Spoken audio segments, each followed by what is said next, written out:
Face à Crac, Blue Cats Ypres, la donne était claire pour Spirou Monceau. La victoire et le top 8 étaient assurés. Une défaite et c'était adieu les playoffs, peu importe ce que de l'autre côté.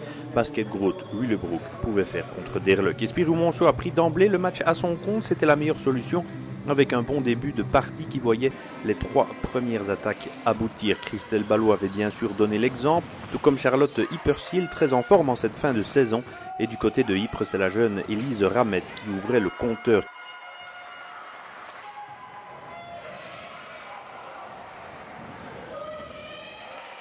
Christelle Ballot plantait son premier 3 points et ajustait un lancer ensuite pour faire 6-2.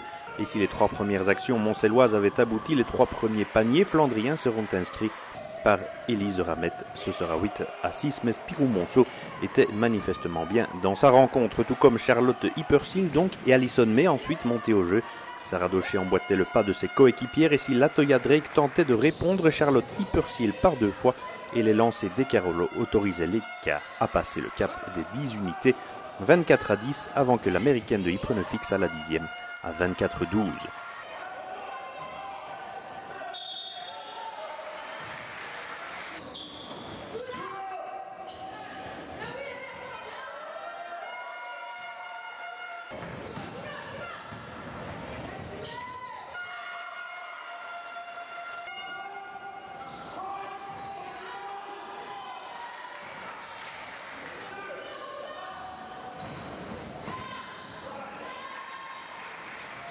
Ce sera 24-14, toujours par Latoya Drake et Ypres allait commencer par établir la balance d'abord dans le jeu.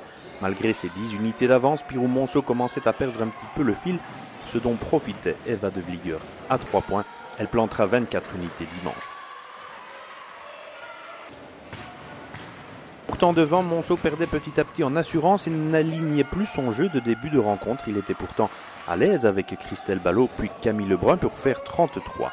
À 19, absent totalement au rebond, Ypres avait laissé 8 rebonds offensifs à son adversaire dans le premier quart, mais il rétablissait là aussi la balance, d'autant que Marieke Versavel allait à l'anneau et s'offrait 2 paniers de suite, dont un primé. Laure De Vos repartait même en contre directement après, et Eva de Vlieger encore allait fixer la marque au repos.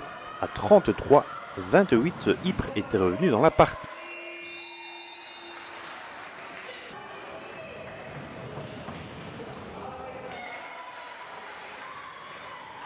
Spirou Monceau était devant, certes, mais Bruno Roet ne pouvait masquer son inquiétude devant le stress de ses filles, alors qu'à Ypres l'on était bien entendu plus à l'aise. La preuve avec Eva de Vlieger qui ramenait à 33-30 à la reprise et derrière le panier de Charlotte Hypersiel, la jeune Flandrienne ajustait encore à 3 points pour relancer carrément la partie.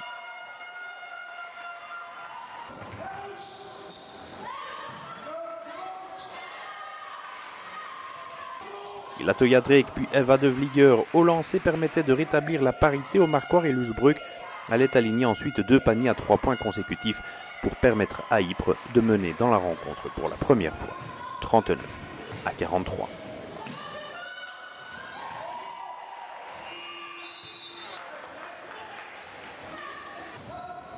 Une première réaction de Monceau signée Sarah Docher puis Christelle Ballot à 3 points remettait Spirou Monceau sur les rails, mais dans la foulée, Céline Lemens ajustait elle aussi de loin et Latoya Drake affichait 48-50 à la demi-heure de jeu.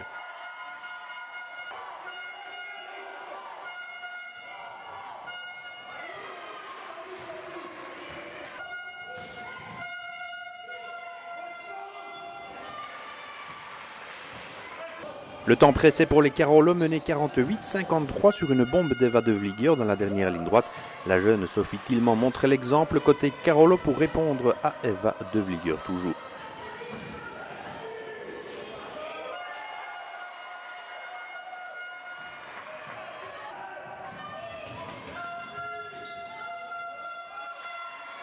Pour le deuxième coup de rein, Salvateur venait des mains de Charlotte Hypersiel du côté de Monceau qui par 2 fois évitait à son équipe de se laisser distancer.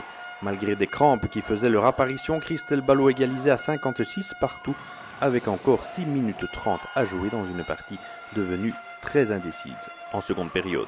À moins de 5 minutes du terme, Lusbroek encore à 3 points redonnait les commandes à Ypres. C'en était trop pour Spirou Monceau qui devait réagir et comme la veille pour Jörg de Genson face à Sprimont, 3-4 actions d'affilée allaient faire basculer la rencontre. Christelle Ballot d'abord, puis Charlotte Hypersiel ensuite, qui comprenait qu'il était urgent de rentrer les paniers et Spirou Monceau se libérait quelque peu avec Sarah Docher ensuite, puis Marie Hamed. Et en moins de 2 minutes, Spirou Monceau avait repris ses distances, 68-61, avec 2 minutes 14 secondes encore à jouer.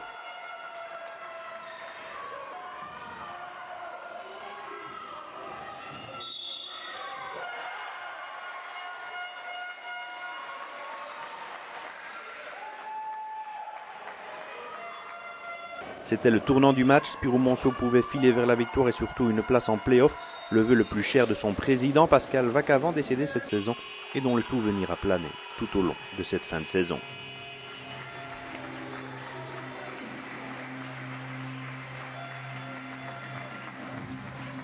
Et 74-65, qualification pour les playoffs, une qualification qui a une importance particulière dans cette année difficile. Oui, tout à fait particulière. Tout d'abord, on dédicace ces playoffs au président, M. Vacavant. Deux, d'après tous les problèmes qu'on a eu durant la saison. Et trois, pour les filles, vraiment excellent parce que bon, on a fait un championnat à 7. Et je vais dire, elles le méritent vraiment parce que ces filles travaillent en journée et s'entraînent dur le soir. Sans oublier notre petite Sophie Tillman qui est rentrée aujourd'hui, qui depuis 2-3 semaines joue une dizaine de minutes et qui vraiment prend sa place au sein du groupe. Donc une jeune pousse du cru qui est en train de grandir et ça c'est vraiment magnifique. Vous aviez votre sort entre les mains avant la rencontre, vous commencez bien la partie, après il y a eu un peu de stress. Oui, je crois que c'est pas spécialement le stress mais la fatigue. D'ailleurs dans le troisième quart, comme je l'ai dit, j'ai dû prendre 2 temps morts pour que les filles récupèrent alors qu'il n'y avait pas lieu de prendre des temps morts spécialement vu qu'on avait la guerre des rebonds. Offensivement ça tournait très bien, donc j'ai pris vraiment les temps morts pour récupérer et ça a fait du bien aux filles parce que je vais dire c'est à chaque fois à ce moment-là qu'on a repris, on est remonté au résultat quoi. Donc les 3 dernières minutes où là j'avais le plus peur, c'est là qu'on passe devant. On avait très envie d'être en play-off pour le club, pour nous aussi, mais surtout pour Pascal parce que ça a été une année difficile avec son décès cette année. Donc voilà, on a fait ce qu'on pouvait et on y est, donc c'est le principal. Vous aviez votre sort en main avant la rencontre, un très bon début de rencontre, après ça a été un peu plus difficile, il y a eu un peu de stress, un peu de tension. On était sûr d'être en play-off si on gagnait aujourd'hui puisqu'on avait un avantage au Galaverage par rapport à Willebroek. Donc on avait quand même un petit stress en moins, je veux dire, parce qu'on ne peut pas attendre les résultats de quelqu'un d'autre. Maintenant on commence bien le match parce que je pense que tout le monde était à fond, on voulait tout gagner, c'était très important pour nous. On prend des beaux ballons en défense, on marque des contre-attaques, des paniers faciles. Par la suite on se pose quelques questions, on a peut-être la peur de gagner, et donc voilà, ça devient un peu plus compliqué de mettre des paniers faciles. Donc du coup elle reviennent à 5 points à la mi-temps et alors là c'est le gros doute quoi.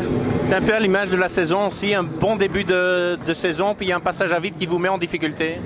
Un gros passage à vide, on a gagné contre tous nos concurrents directs à l'extérieur et je pense qu'on a pas Willebroek, on les perd tous ici à domicile, donc c'était aussi un peu stressant je veux dire aujourd'hui.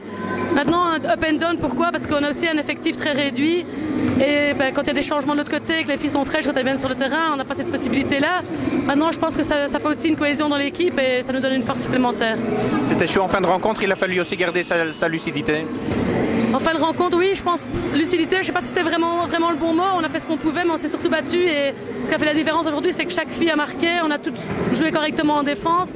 Et donc voilà, au bout du compte, on a la victoire et c'est le plus important.